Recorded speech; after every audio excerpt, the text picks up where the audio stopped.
The following program was produced by an independent community producer. The opinions expressed do not necessarily reflect those of the ECAT staff or board of directors.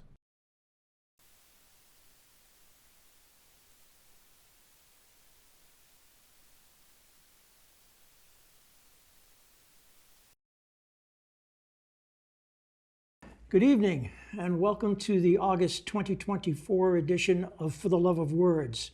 Tonight's poet is Miriam O'Neill. Miriam O'Neill is the Poet Laureate of Plymouth, Massachusetts, and hosts the poetry reading series Poetry, the Art of Words, which is the longest-running reading series south of Boston. She has published 3 collections of poetry. We start with What We're Given, Kelsey Books, 2018. The Body Dialogues, Lily Poetry Review, Press, 2020, and The Half-Said Things, Nix's Mate Books, 2022, as well as poems and reviews in many journals, including the Galway Review, North Dakota Quarterly, and The Waxed Lemon. Translations of the Italian poet Alda Marini have appeared in On the Seawall. New poems from Miriam will appear in upcoming issues of Nix's Mate's Review and the Lily Poetry Review. Miriam is also a member of the National Book Critics Circle.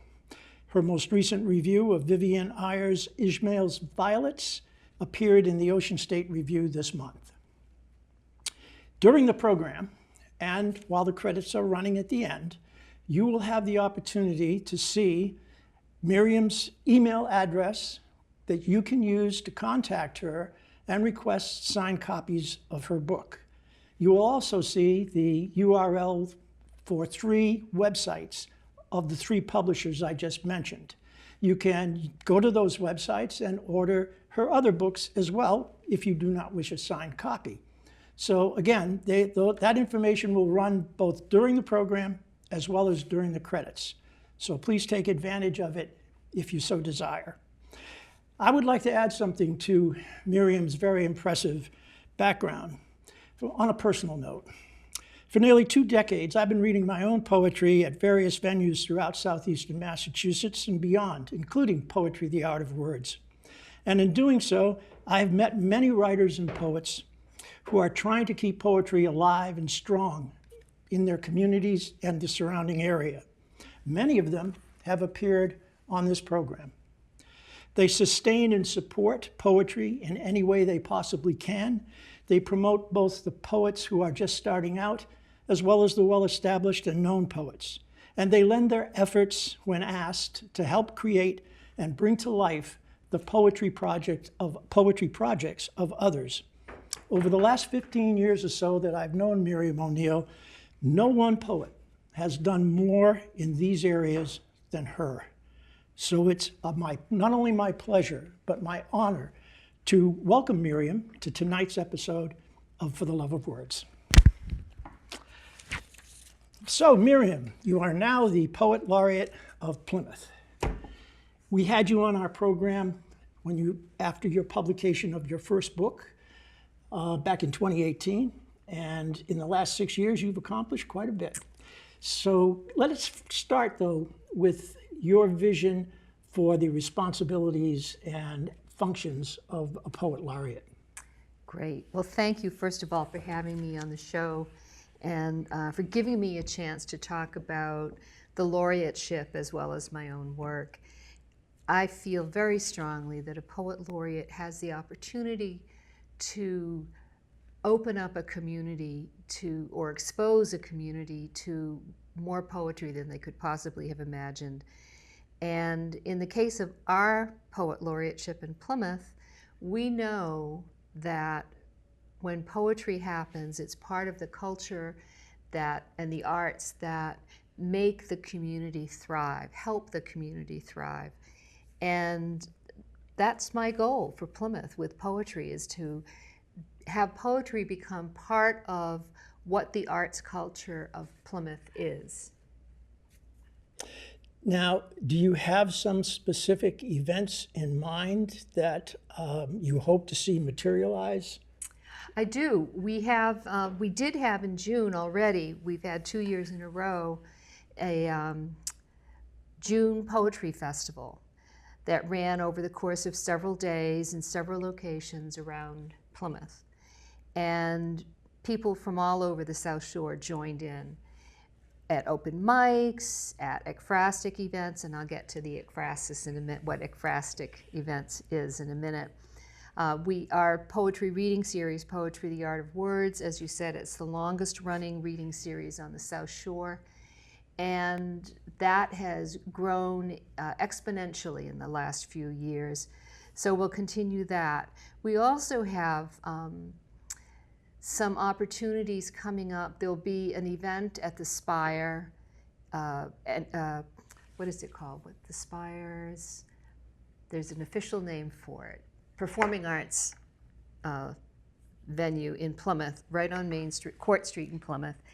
And in the fall, we're going to have a presentation of Emily Dickinson's poetry accompanied by music and the background story about how that poetry was saved from being burned. In the spring, we hope to also have Robert Pinsky come and bring his jazz trio and give us a little moment of the good old smoky jazz room with spoken words. So that'll be a lot of fun. In the meantime, we'll also be having this, in October, we'll be having an ekphrastic event. An ekphrasis is when one artist in one genre or form responds to another. In our case, it will be 20 to 24 poets responding to 20 to 24 pieces of visual art at the Plymouth Center for the Arts. It's going to be an amazing show. We're really looking forward to it. We're bringing artists and poets from all over the South Shore into this experience, and there'll be a wonderful reception and reading on October 13th, so stay tuned. One of the things that you and I were talking about before we began tonight's program was the importance of reading poetry. And I thought that after having heard you speak this evening before we started, I thought you might like to tell the viewing audience what your views are on the importance of reading poetry. Reading poetry. Oh, how can I count the ways? One of the most important lessons I learned when I was studying poetry in my master's program at Bennington College was from the director of the program, the late Liam Rector, who encouraged every poet to find their poetic ancestors, to find the voices that come down through the generations to you, that speak to you, because not every poem speaks to every person. That would be crazy. But we all have poetic grandparents and great-grandparents, and if you can find those people, they will help you be a better reader and writer of poetry. But it takes reading.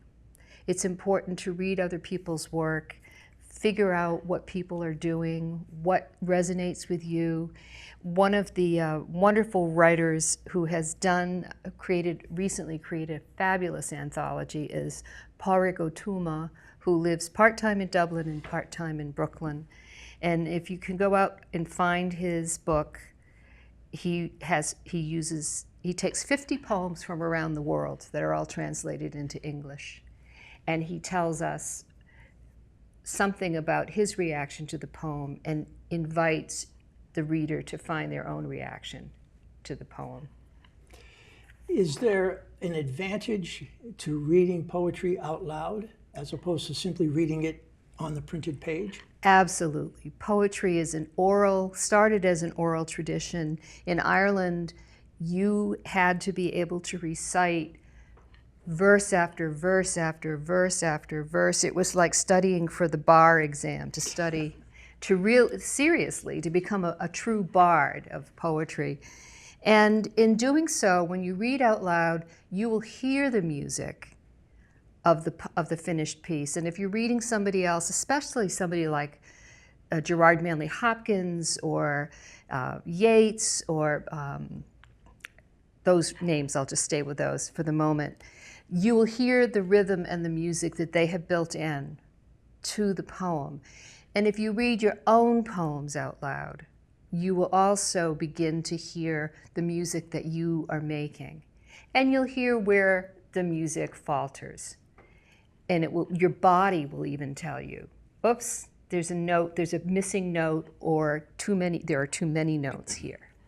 Well, that's an excellent segue into us all hearing you read the poetry that you've written and the music that it contains. Thank you so much for being here this evening. It's a pleasure to have you here. Thank you, John. Hi, I'm Miriam O'Neill, and I'm here to share some poems with you. And given where we are in the world right now, I feel that a lot of us want a lot right now. We are feeling the urge to make change, to hold on to something, to make a difference, to understand. Those are all kinds of wants in our lives.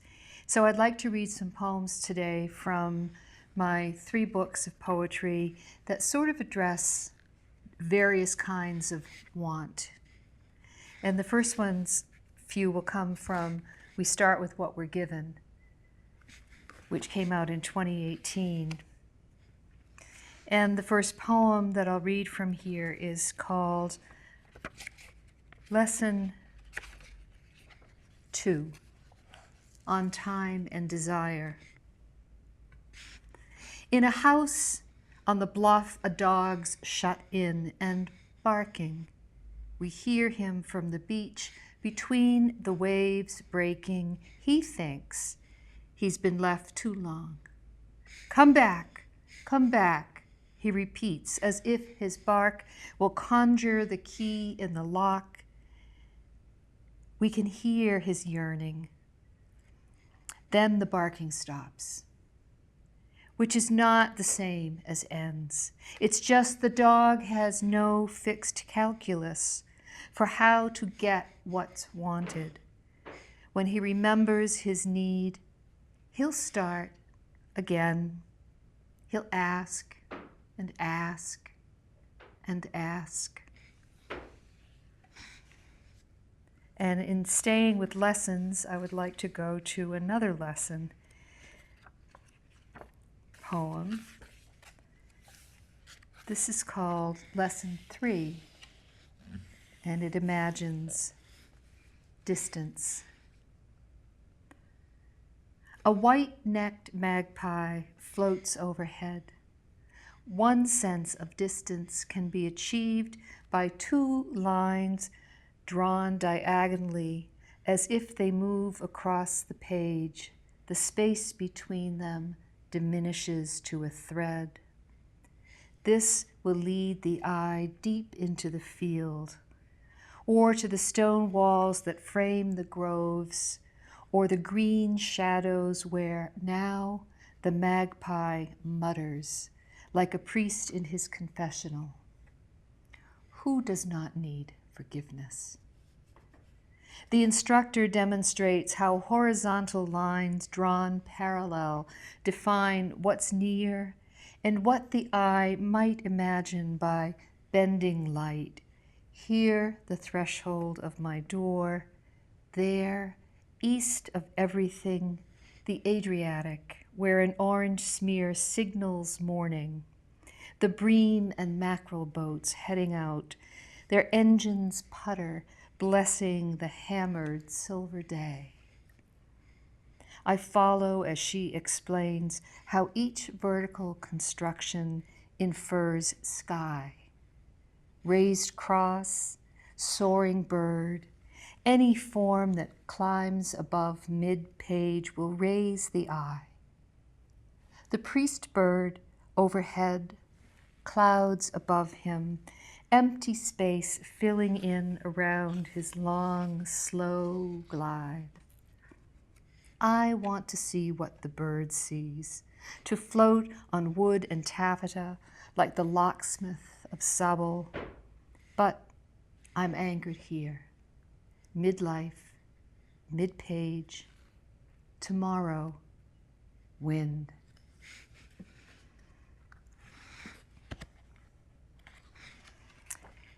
And going on to two more poems from we start with what we're giving. There's a section of this book dedicated to Esther Laurie, an artist who survived the Holocaust and the Kovno ghetto in Lithuania. And, excuse me, I want to make sure I have the right one. Yes. She had to watch people being taken out of the ghetto in groups to be killed. And this is a poem for her watching that.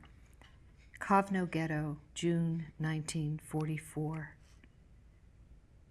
Beside the road that climbs the hill, green briars sprawl among the cedars, where larks and red-capped sparrows nest. A woman lifts her head, lips parted, an unspoken word on her tongue. Her father's stars flutter in her pocket.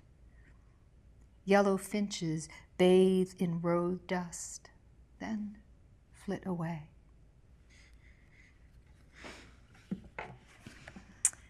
And there's one last poem that I would like to read from here.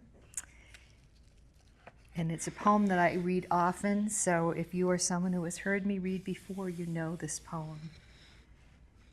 It's called The Blessing. The night my father kissed my brother Pat on the neck, it was summer and the crescent moon had already set, and we were sitting up late on the patio singing something from Carousel, maybe Mr. Snow, maybe If I Loved You. And a car rolled in the driveway, headlights dark, engine cut, and my father flew out of his chair and ran down the path, so we ran too. And there was Pat, in his navy blues, cap flat on his head, home from Saginaw, and our father came up behind him, arms open to take him in. And he kissed the only part of our brother he could reach that way, the nape of his neck. He kissed him. And then it was over, and years would pass, and they would leave this earth without another touch between them. But I carry them the way they were that night. Father kissing son, son leaning in to take the blessing. Okay. I'm just going to read two poems more that are from my books, and then one final poem. This is a poem of wanting to hear your own language in your ear again. It's called Homesick. On the 11th day, I grow weary of my beloved. She's noise in my ear, the rattle of loose shutters I have closed to cool my rooms. Voglio, ho voluto, voro. I want, I have wanted, I will want. My mind objects to more translation, can't hear the conjugated verbs, the pronomi indicativi, me and you in the present forms, always in the familiar. This is an ekphrastic poem responding to a beautiful sculpture that I found at the Duxbury Art Complex this spring. Meditation on inner peace. The epigraph. Do you see this? Look on her. Look, her lips. Look there, look there. King Lear gazing at Cordelia as she dies. Act 5, Scene 3. How we hold them, our brood of griefs, as if we were the nest or the small sarcophagus where lost love resides, or are we a coracle that floats away from shore carrying our dead? How to house the pain. See, hear how she sleeps, how the small space between each tooth culls losses shadow, sets loose the agonic dark seeking release. In time, the mouth, once shaled with grief, will open into sacred laughter, and the pursed smile announce that inner peace has always been somewhere inside us. Let the third eye's lock be opened, tumbled, and let what falls away keel into life's full-sailed ship, hold grace as bright as any Easter grave. The world does not oyster into pearl by chance. Light does not invade dark, nor dark the light by its own choosing. If only we let each feeling find its place. This is the key. We are our own Trinity, human clay glazed with joy, gilded by sorrow, balance bronzed bright by each flame. Come, understand. The way in is the way out. I'd like to read a sestina for you, which is a poem that has words, end words that continue to be repeated throughout the poem. And because I grew up on the beach, I wanted to write about the repetition of going in the water and out of the water and in the water and out of the water and the play of it. So this is from The Half Said Things by Nix's Mate Books. It's my most recent collection. Thank you, Michael McGinnis and Annie Pluto, for choosing me. At the Beach goes like this. Sunk in shallow water, we waited to exhale. Our flailing at the sand stirred up a cloud, and sun, piercing the water, lit us like a match. Our small girl bodies paddling like dogs parted small waves. Overhead like a mow of long grass, our arms streaked with purple fig and fuzzy stripes. We didn't give a flying fig that our lungs might burst before we could exhale.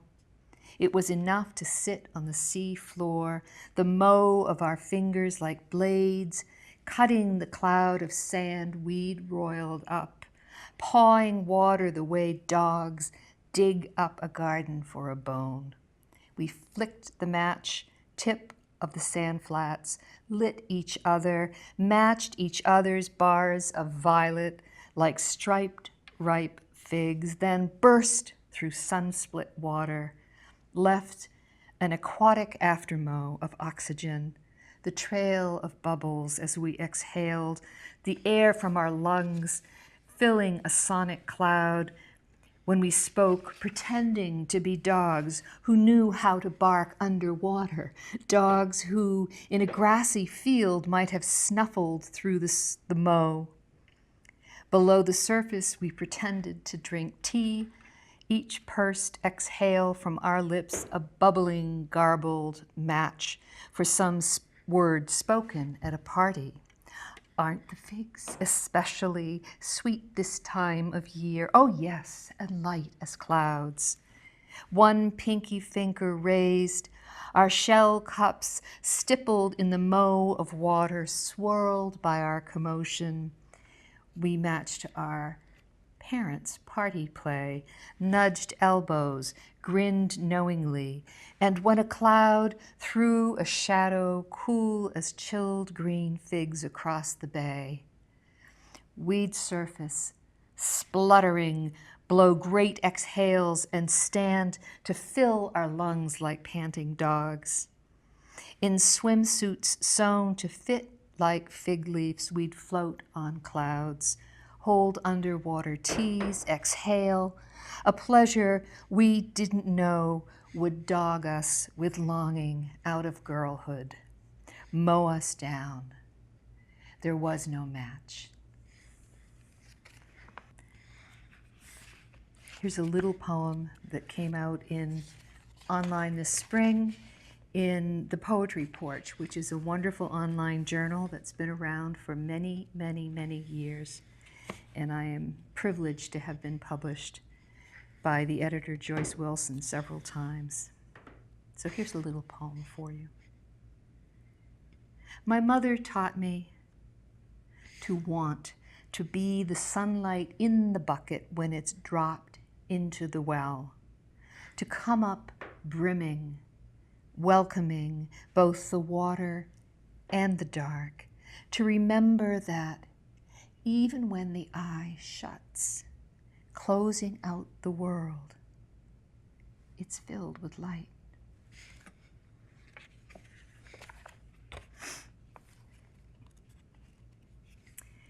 And for this collection, I did a series of poems that start with the instruction, consider. So I'd like to read a few of those. The first one I'll read is called Consider the Ox.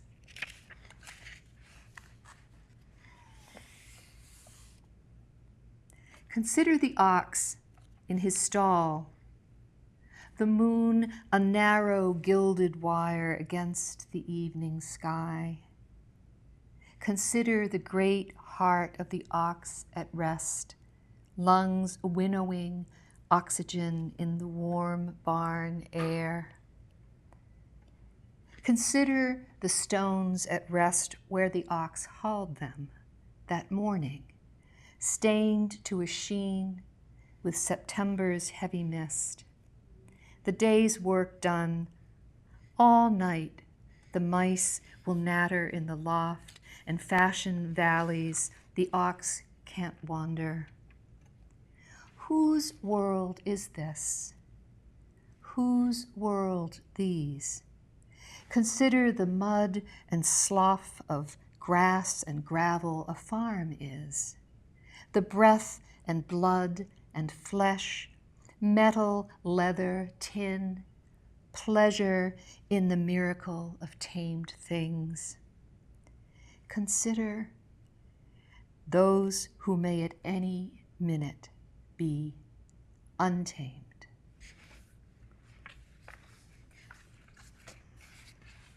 And here's a different consider poem for you. I wrote this for a coffee shop in Plymouth where you can people watch all day long, especially in the summer. Consider the lilies of the Seine. The young people's choir from Paris pours into the coffee shop, their sunlit faces more a flood of lilies than human beings.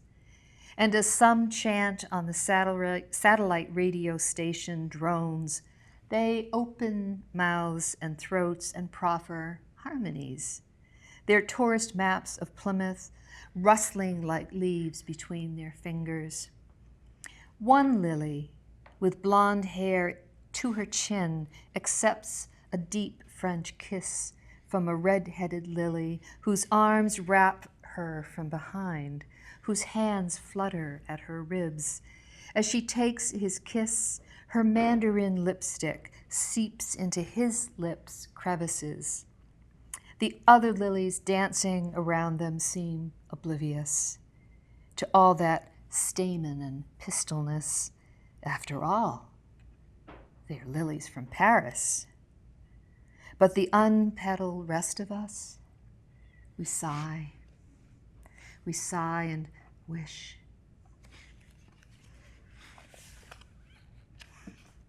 Okay. One short poem to go. And I'd like to this is dedicated to my sister Pauline, who left us. She walked on in 2016. Meditation on Release for PJE. Lately, the dog's long body sprawled across the bed becomes the great stone across the tomb's mouth, and my dreams fill up with hieroglyphs revealed by flames and by the high, radiant cheekbones of my sister at Christmas. The way she washed her chin with skinny fingers, and her eyes looked everywhere at once, as if we were one of those illustrations of the 20 hidden things. Find the cat, find the elephant, find the tiger in the grass. When the coyotes wake me before first light, I forget which language I used to speak. Thank you.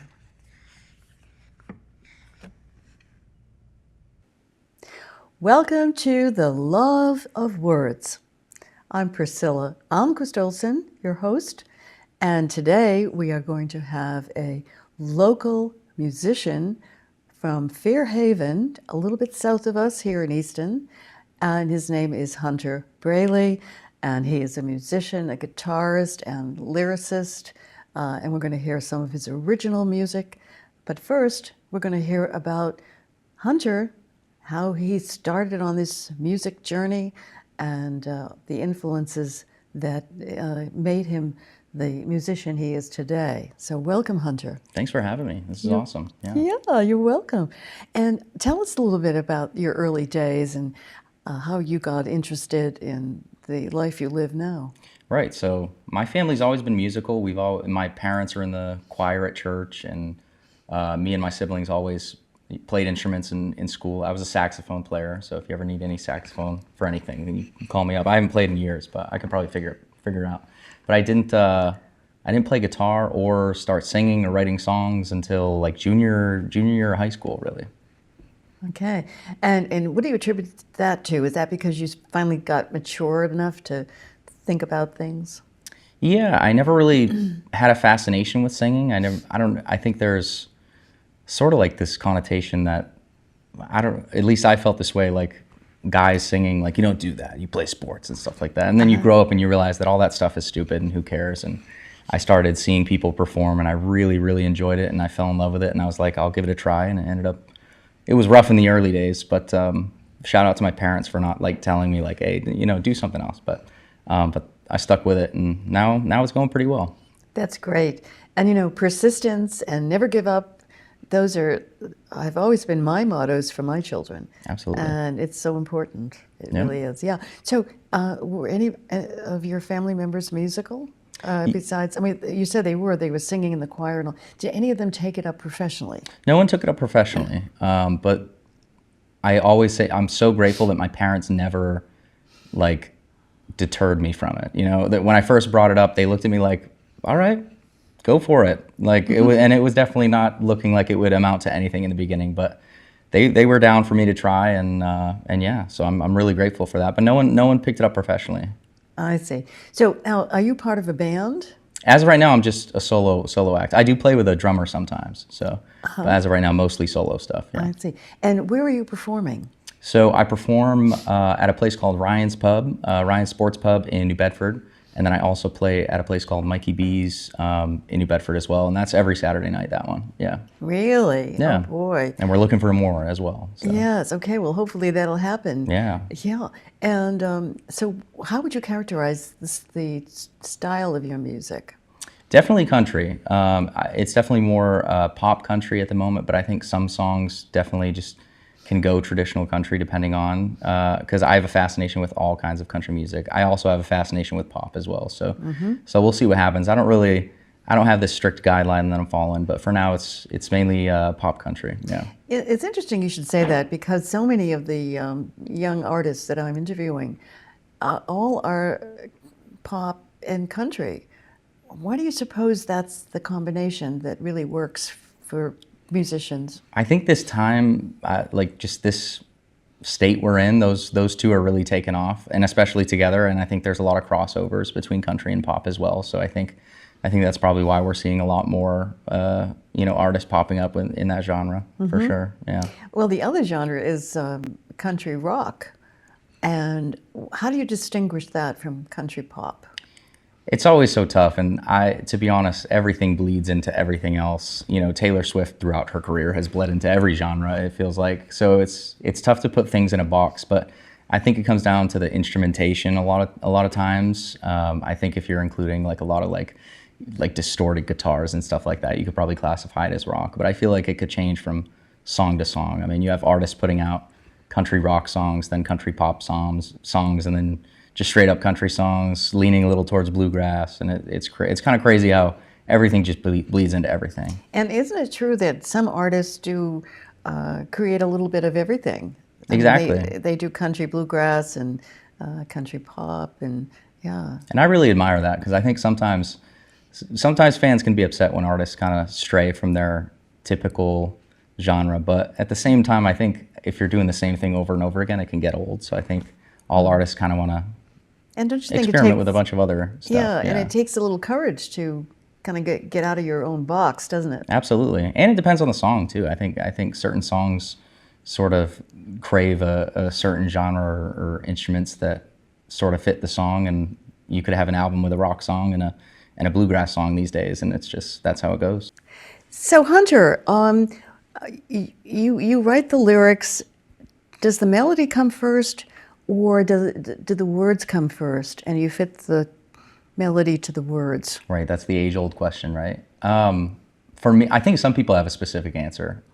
For me, it's completely random. Sometimes it really depends. Sometimes I go in and I want to write a song about a specific thing, and I probably have a word or a phrase already. So I would say lyrics happen first in that instance, but there's definitely been times where melody comes first, because I also have, so some songs I'll just write on the guitar myself, and other songs I actually work with a producer, and he'll send me like a track that he made, but he doesn't write lyrics or anything, he doesn't sing. Oh. So he'll send it to me and I'll write on top of it, and a lot of times when that happens, more often than not, it's the melody first, and then maybe like a word or a phrase will come out when I'm speaking gibberish melodies, and that might lead the direction of the song. Yeah. Yeah.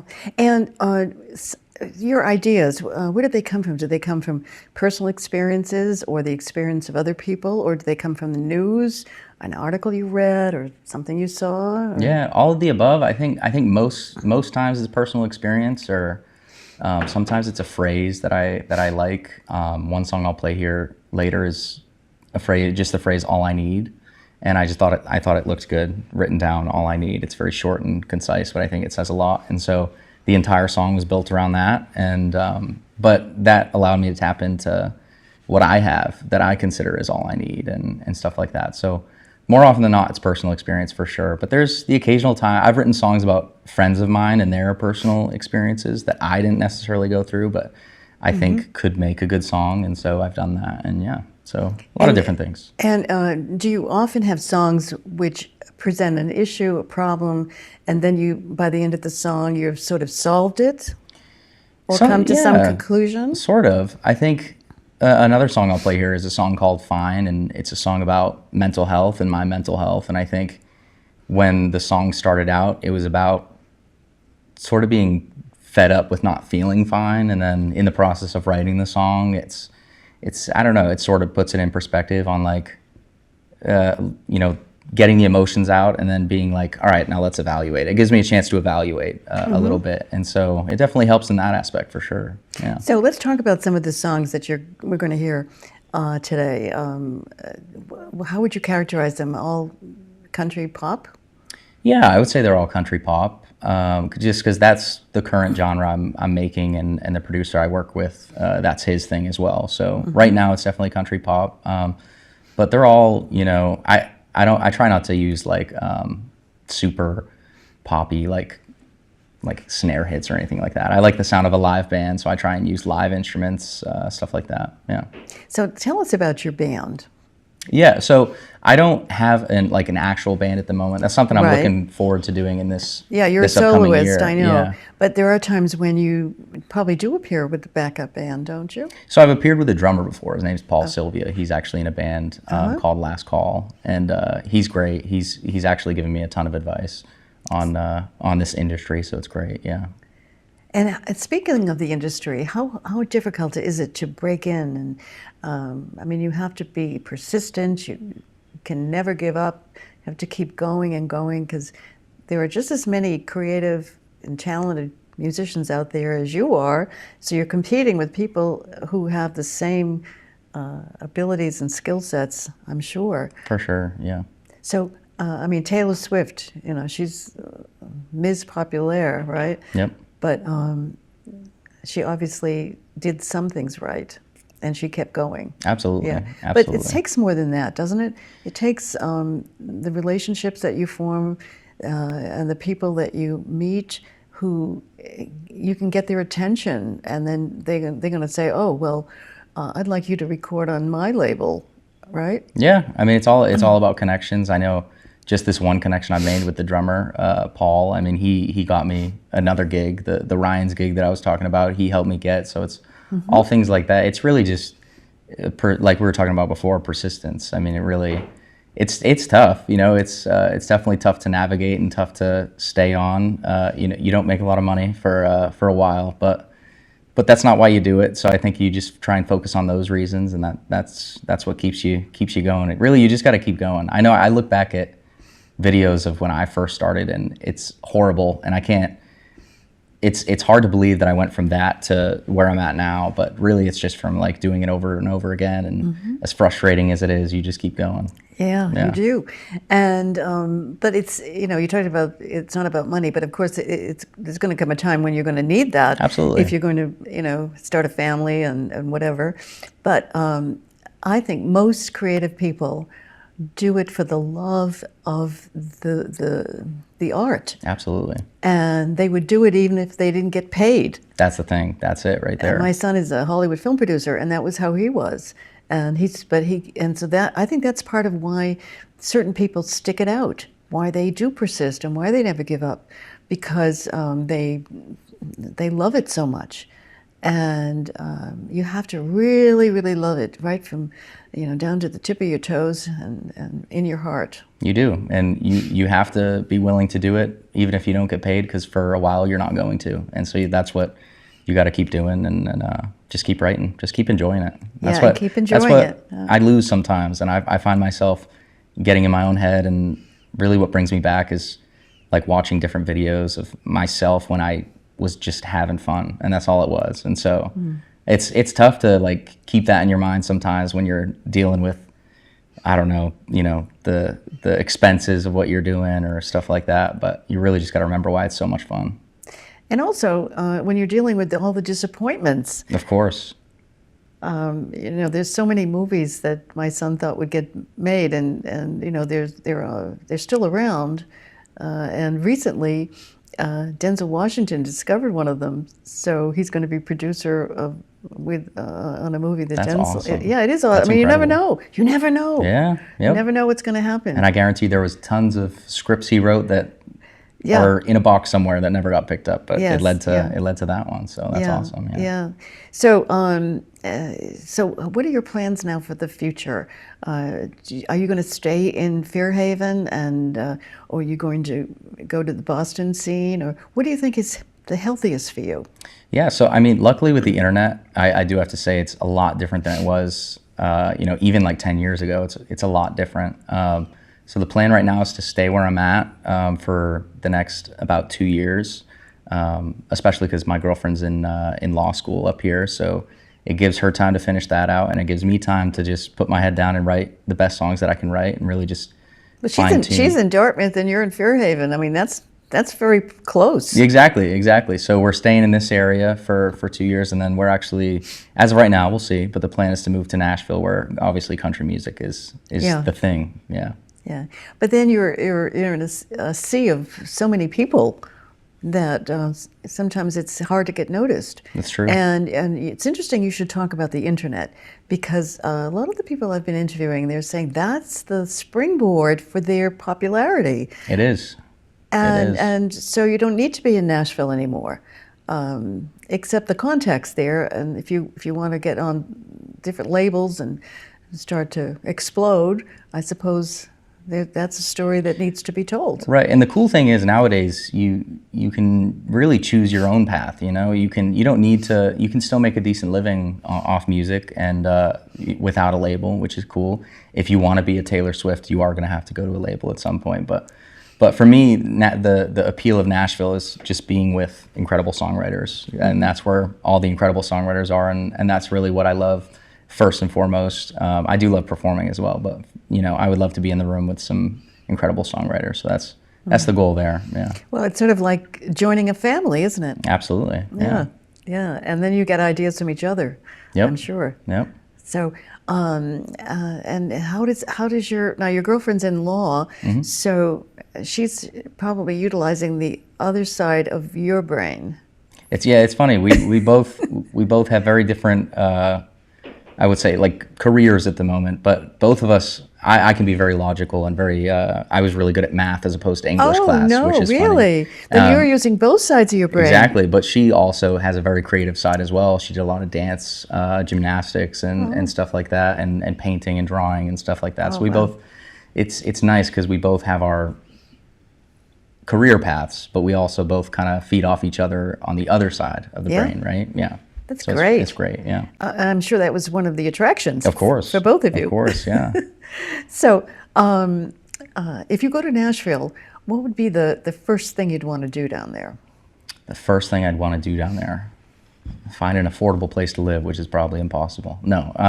Well, people live outside of Nashville. You Right, don't have to be right. in Nashville. Yeah, I'm not a huge city person either, so I definitely live outside somewhere. But really just go out and meet as many people as I can. That would be the first step, and try and find some sort of crew of people in a similar stage in their careers, and we can hopefully, support one another. Yeah. Okay, well, we're going to hear some wonderful music. So, and you're going to introduce each song, and best of luck, continued success. Thank you so much. Yeah, it's been a pleasure. Hunter Braley. And Absolutely. what's your contact information so people can find you? Yeah, so I have a website, hunterbraley.com, and also all my social medias, Instagram, Facebook, TikTok, YouTube. It's all Hunter Braley Music. So And that's where you can Braley find is me. spelled Braley. That's it. Okay. So this first song is going to be a song called Messing with Time, and this is my latest release. It's out everywhere you listen to music, and this is a fun little love song about how time is always flying by when you're with the person you love, but it drags when you're not. Yeah, so here it is.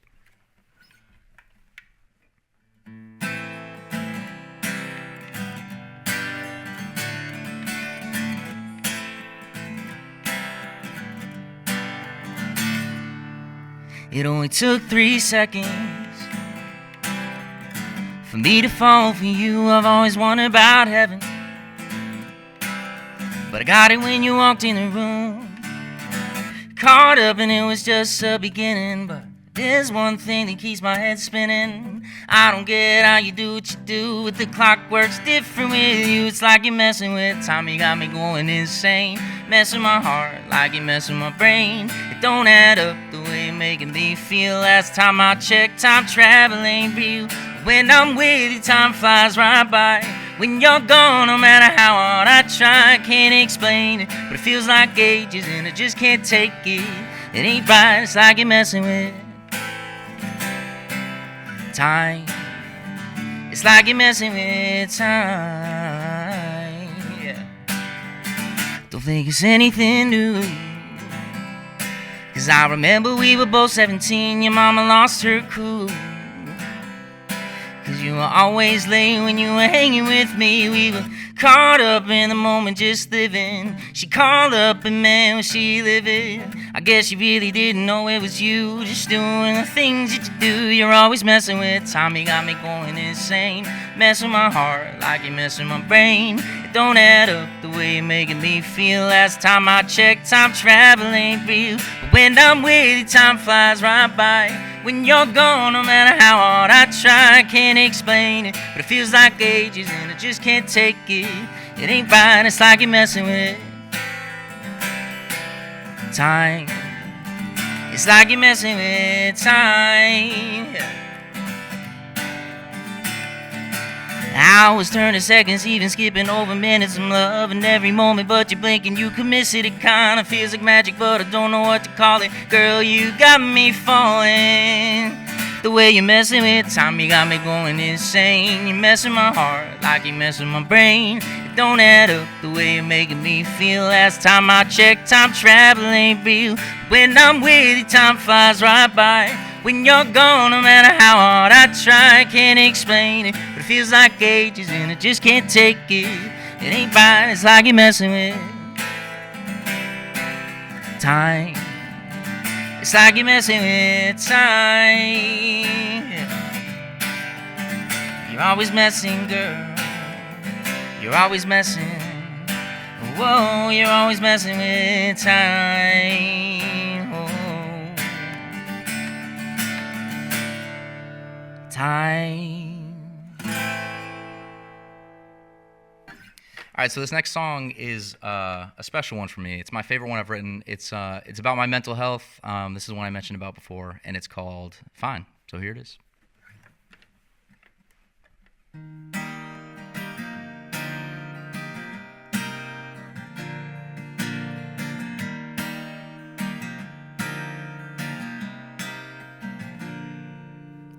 I've been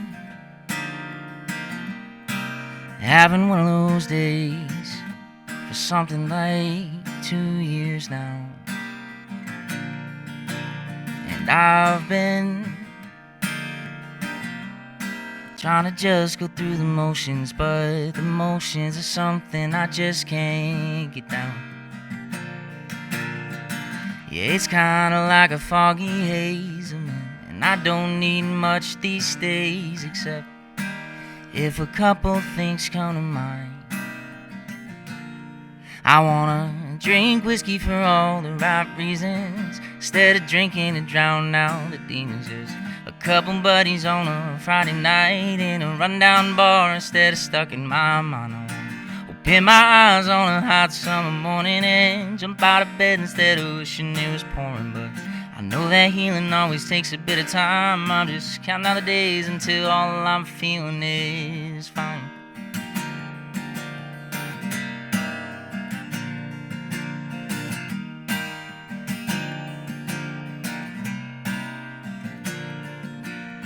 I've been taking in a little sunlight to break through all the fog that's been clouding my head. And I've been spending every last penny on self-help books that tell me to just make my bed.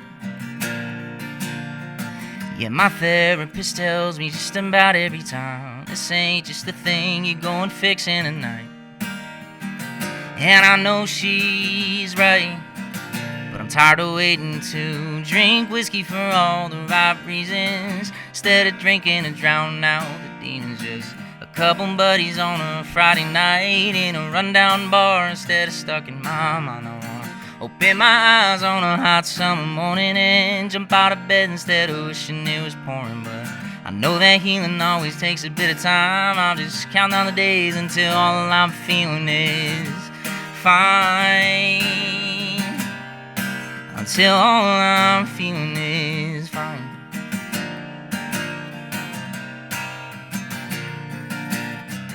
No, I'm not trying to numb any pain. I just don't want to hear you feel the same, like that's some kind of cure that you've been told. No, I'm not looking to feel all ecstatic. A jump like that would take some sort of magic, so I'll just settle for the middle of the road.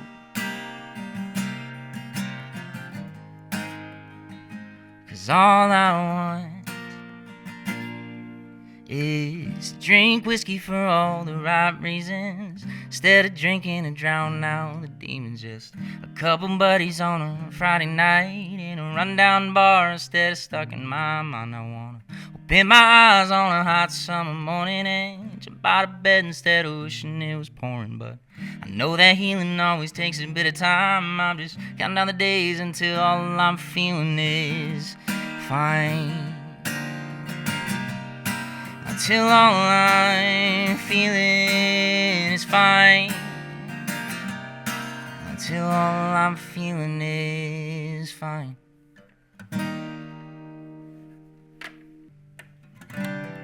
All right, so this song actually isn't out anywhere. I wrote this song a couple weeks ago, so it's pretty fresh. So if I mess up, my apologies. But I love this song so much. This is a song called All I Need, and I didn't know where the song was going when I started writing it, but I had this title in my notes app, and once I had the title, I was off and running. I wrote the song really quick because it's really just about all the things I got in life that I consider all I need. So here it is.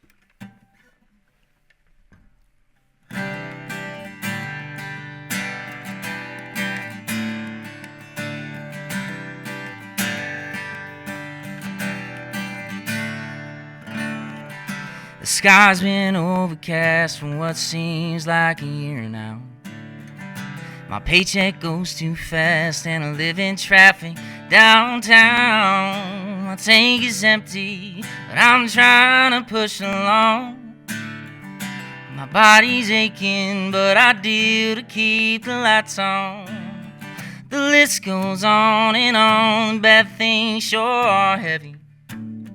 But once I tally what I got, it sure is plenty. 'Cause I wake up to drop dead blue eyes looking right back at me. It ain't too shabby. And I sit down with a pen and 6-string, drink some whiskey, see what it's me. I forget sometimes to find blessings, 'cause life can feel like it's non-stop stressing. But my whole family's healthy, so if you ask me, got all I need. I got all I need.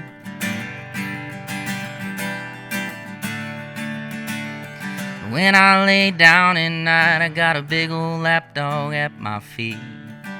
And in the drive, I got a trusty 4 wheels to get from A to B. And on the weekends, I pour some good old number 7. And Sunday football might just be my slice of heaven. Yeah, I can't lie, the storm clouds sometimes start to bug me. But once that sun comes up, I remember why I'm lucky. 'Cause I wake up to drop dead blue eyes looking right back at me. It ain't too shabby. And I sit down with a pen and 6-string, drink some whiskey, see what it's me. I forget sometimes to find blessings, 'cause life can feel like it's non-stop stressing. My whole family's healthy, so if you ask me, I got all I need. I got all I need. Yeah, I'll admit I can be a serial pessimist, and that ain't healthy. I get bogged down by the 12 rounds I convince myself I'm facing. But now I hop into bed each night and I smile from ear to ear.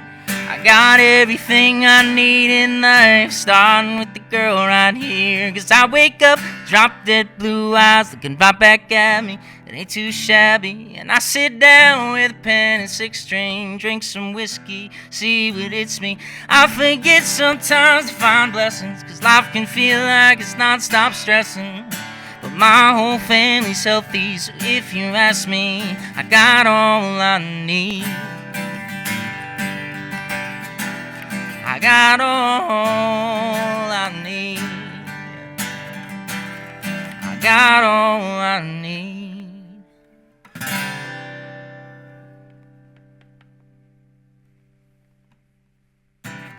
Thank you.